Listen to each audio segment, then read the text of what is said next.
there is a lot of various ways that you can mitigate tax burdens with commercial real estate. It really depends on an individual situation, right? It's on a case by case situation. But what I will tell you is, for me, I'm in technology software. And for many folks that reside in that industry, they have high income. They have high income, tons of discretionary income. They're doing all the right things. They're putting money in 401k, typically topping that off. And then they're left with more and they just don't really know what to do with it. And so they're looking for alternative investment vehicles to deploy that cash, but also they're getting, slammed with taxes, so they're paying all that money in taxes because they're on a W-2 typically. And so good news is that many of those individuals, their spouses don't work because they have a higher income. Well, again, consult with your CPA, but there could be an opportunity to leverage the non-working spouse and convert them into an entrepreneur, if you will, of being considered an active real estate investor. And if you're filing taxes jointly, if that spouse that turns into an active real estate investor,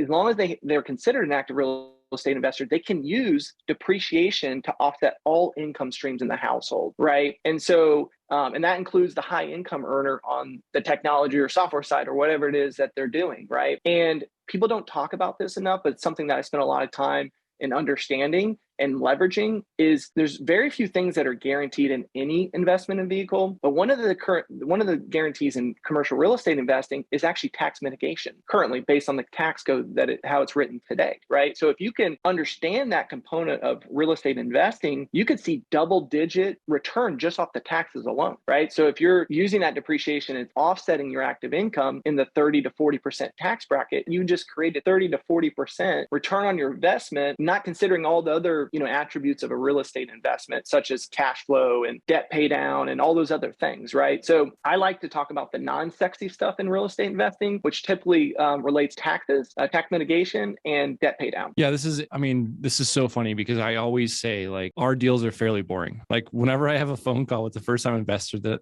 I'm like, it's really not like tripling your money in a year. It's just not a reality. If someone tells you that, be extremely cautious, right? It's kind of this slow game, and some of that exciting stuff is really what builds wealth over time. And, I totally agree. I love all the stuff you're describing. It's basically like debt pay down. No one talks about that. There is a lot of interest only loans out there. So sometimes in commercial real estate, that's not really a thing per se, but eventually over time, you're going to pay down some debt. And then appreciation is huge. Typically speaking, real estate valuations are going to go up. And that's just like this sneaky kind of hidden thing, right? We do value add. So we're going to force appreciation, but the market will do it for you. So, I think there's a ton of ways to kind of build wealth in the non-exciting stuff.